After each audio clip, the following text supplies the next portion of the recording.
इस बाजार में आईपीओ की तरफ भी रुझान जो है वो थोड़ा-सा खतरे भरा है या फिर थोड़ा-सा सोच समझ के यहाँ पर क्या रणनीति अपनानी चाहिए अगर आईपीओ पिक कर रहे हैं तो?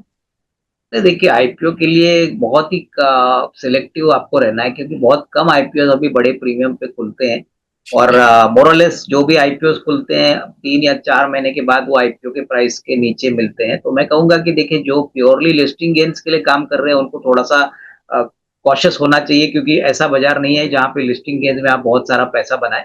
वो उन्हीं हुँ। लोगों के लिए है जो बेसिकली जल्दी एंट्री एग्ज़िट कर सकते हैं। तो मैं तो कहूँगा कि आप लिस्टिंग होने दीजिए, बहुत सारे आईपीओज़ आपको आईपीओ प्राइस के बाद भी नीचे के भाव पे मिल सकते हैं। लेकिन चुनिंदा आईपीओज़ ऐसे हैं जो आपको शायद अच्छे एंट्री पॉइंट दे सकते हैं। जैसे कि अभी 1-2 आईपीओज़ खुले हैं जैसे ईएसडीएल है स्काईवेज़ है। तो ये सारे आईपीओज़ मुझे लगता है कि लंबी अवधि और लिस्टिंग गेन दोनों के लिए काफ़ी अच्छे हैं। बट वही है कि बाज़ार का सेंटीमेंट इम्पोर्टेंट है। जिस दिन बाज़ार खराब हो और ऐसे दिन पे अगर शेयर की लिस्टिंग होती है, तो फिर आपको हुँ। बड़ा लिस्टिंग गेन तो मिलता नहीं है। तो ये आपको सोच समझ के काम करना है। ठीक है। सर कल गज़ा की भी लिस्टिंग हुई है, अच्छी खासी इन्होंने जो है अपने निवेशकों को प्रॉफ़िट दिया है, गेन दिया है, तो यहाँ पर क्या अभी भी बने रहना है या फिर यहाँ से निकल जाए? नहीं, नहीं, देखिए अगर आपका नज़रिया एकदम लिस्टिंग का ही है तो आपको निकल जाना चाहिए। लेकिन अगर आपका नज़रिया 6-12 महीना है, तो देखिए अभी-अभी तो लिस्ट हो चुका है। इसमें काफ़ी बड़े निवेशकों ने पैसा डाला है और कहीं न कहीं इनका बिज़नेस मॉडल थोड़ा यूनिक है। ये अल्टरनेटिव इन्वेस्टमेंट फंड चलाते हैं और मुझे लगता है कि हुँ। यहाँ पे ग्रोथ पोटेंशियल काफ़ी अच्छा है। पहला दूसरा क्वार्टर कंपनी का आएगा, उसके बाद एनालिस्ट कॉल होगा, उसके बाद लोगों को थोड़ा-सा और जानकारी मिलेगी। तो मैं कहूँगा कि आपका नज़रिया साल भर का है तो निवेशित रहिए क्योंकि ग्रोथ तो डेफ़िनेटली इस साल काफ़ी अच्छा आना चाहिए। ठीक है, इसके अलावा सर हाईटेक भी देख लीजिए आज आखिरी मौका है। इसमें दाँव लगाने के लिए अगर हम बात करें आईपीओ के बारे में तो जीएमपी लास्ट इसका जो हम देखें तो ठीक है 44 के आस-पास चलता हुआ सर नज़र आ रहा है। फंडामेंटली कंपनी आपको कैसी लग रही है? नहीं, कंपनी अच्छी है। देखिए मुंबई बेस्ड कंपनी है और काफ़ी अच्छा पुराना इनफैक्ट इनका बिज़नेस एक्सपोज़र है। 40 करोड़ का प्रॉफ़िट पिछले साल इन्होंने किया था। तो कंपनी हुँ। अच्छी है, कस्टमर्स अच्छे हैं और मेरे ख़्याल से देखिए लिस्टिंग कुछ भी हो जाए लेकिन अगर आपका नज़रिया 6-12 मंथ्स है तो इसमें अच्छा खासा रिस्क रिवॉर्ड बन सकता है क्योंकि ये प्रोडक्ट काफ़ी यूनिक है प्लस प्रॉफ़िटेबिलिटी अच्छी है।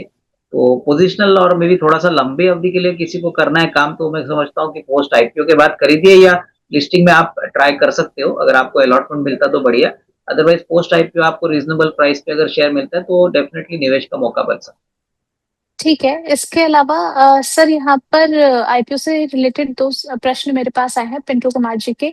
ललिता ज्वेलरी को लेकर के जानना चाह रहे हैं कि इनको ये आईपीओ मिला था, तो क्या अभी भी इसमें बने रहना चाहिए? नहीं, बिल्कुल देखिए ललिता ज्वेलरी साउथ की एक बहुत बड़ी ज्वेलरी कंपनी है और काफ़ी बड़ी भी है साइज़ में। पिछले साल इनका जो रेवेन्यू था वो 25,000 करोड़ था और मेरे ख़्याल से साउथ में जिस प्रकार का गोल्ड डिमांड होता है, वो हर फेस्टिवल पे गोल्ड लोग खरीदते हैं और गोल्ड के प्राइसेज़ मेरे ख़्याल से बढ़ने की उम्मीद है क्योंकि ऐसा माना जा रहा है, अभी तक रिपोर्ट्स कन्फर्म नहीं हुआ है कि जो इम्पोर्ट ड्यूटी गोल्ड पे लगाई गई थी, वो शायद गवर्नमेंट हटाएगी। अगर वो हटाती है तो गोल्ड थोड़ा-सा और सस्ता होगा, ज्वेलरी भी थोड़ी-सी और रीज़नेबली प्राइस्ड होगी, तो ये मेरे ख़्याल से आप पकड़ लीजिए क्योंकि पहले तिमाही जब पोस्ट आईपीओ आएगा, तभी मार्केट को थोड़ा-सा और आइडिया आ जाएगा कि ये बिज़नेस ग्रोथ कितना है। कंपनी का फ्यूचर तो काफ़ी हुँ। बढ़िया है, तो यहाँ पे होल्ड करें। ठीक है। इसके अलावा सर एक और इनका प्रश्न था मॉल बायो डायग्नोस्टिक को लेकर के, ये भी इनको आईपीओ में ही मिला था। इसमें भी क्या अभी टिके रहे 2% नीचे आज? देखिए, मेरे ख़्याल से ये एक ऐसी कंपनी है ना जो ट्यूबरकुलोसिस टीबी के पेशेंट्स को हुँ। डायलिसिस देती है। तो ये बड़ा स्पेशलिटी प्लेयर है। ये दूसरे कंपनीज़ के जैसा नहीं है, जैसे डॉक्टर लाल पाथ है या थायरोकेयर है। तो ये मुझे लगता है इनके लिए काफ़ी पॉज़िटिव है क्योंकि मार्जिन्स भी इनके काफ़ी अच्छे हैं। तो ये भी मैं यही कहूँगा कि अगर नज़रिया 6-12 मंथ्स का है तो थोड़ा-सा परफ़ॉर्मेंस आने दीजिए और उसके बाद ये स्टॉक में ज़रूर एक थोड़ा बहुत मीडियम टर्म में तेज़ी दिख सकती है। चलिए ठीक है। इसी के साथ में दर्शकों के कुछ सवालों की तरफ यहाँ पर बढ़ लेते हैं। सर मार्क्सन्स को लेकर के सबसे पहले सवाल आया है कि मार्क्सन्स फार्मा को लेकर के क्या अपडेट है? आगे कितना जाएगा और कितने टाइम इसको लग सकता है सर? मार्क्सन्स फार्मा ने अच्छा ट्रेंड दिखाया है सर, अब आगे के लिए क्या रणनीति होनी चाहिए? नहीं देखिए, नज़रिया अगर आपका मिनिमम 8-12 महीने का है तो होल्ड करिए क्योंकि नंबर्स अच्छे आएँगे और मैनेजमेंट की कमेंट्री भी Q1 के बाद काफ़ी ठीक-ठाक और अच्छी थी। तो मेरा मानना है कि देखिए ये एक ऐसा शेयर है जो फार्मा सेक्टर में एक डिफेंसिव सेक्टर होने के बावजूद यहाँ पे ग्रोथ अच्छा दिख रहा है। तो कहीं न कहीं अगर हुँ। साल भर का नज़रिया है तो होल्ड करिए, मेरे ख्याल से निवेशक हो तो आपको अच्छा पैसा बनेगा। ठीक है। इसके अलावा सर आईएफसीआई देख लीजिए आज अर्ली ट्रेड में अगर हम देखें तो करीब-करीब 2% की तेज़ी के साथ बढ़ता हुआ नज़र आ रहा है। इन्होंने खरीदारी 82 के लेवल पे कर रखी है। क्या इन्हें लंबा होल्ड करना चाहिए आईएफसीआई को?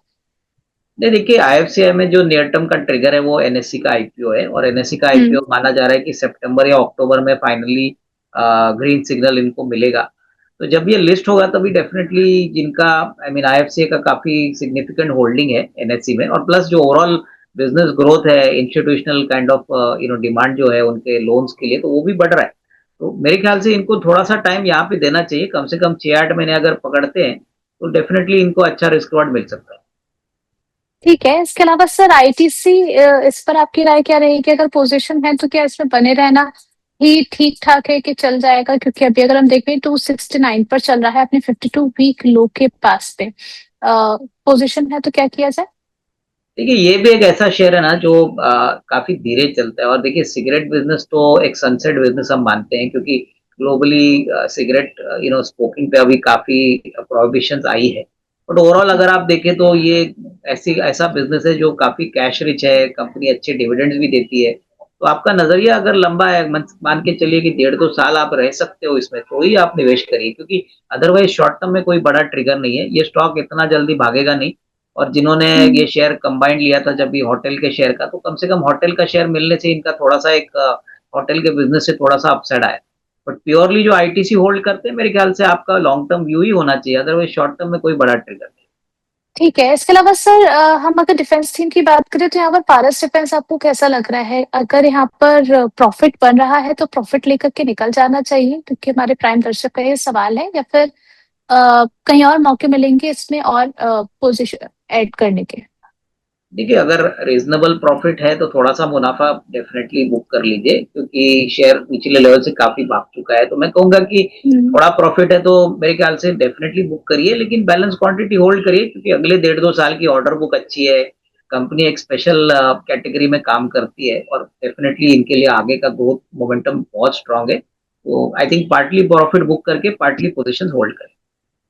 ठीक है सर, एक और काउंटर देख लीजिए मॉर्फन लैब 98 पर चलता हुआ नज़र आ रहा है। 1 महीने के अगर हम देखते हैं तो 73.24% तक का जो है अपसाइड ये दिखा चुका है। तो क्या यहाँ पर भी बने रहने की आप सलाह देंगे या फिर ऑलरेडी काफ़ी स्ट्रेच हो चुका है तो निकल जाए?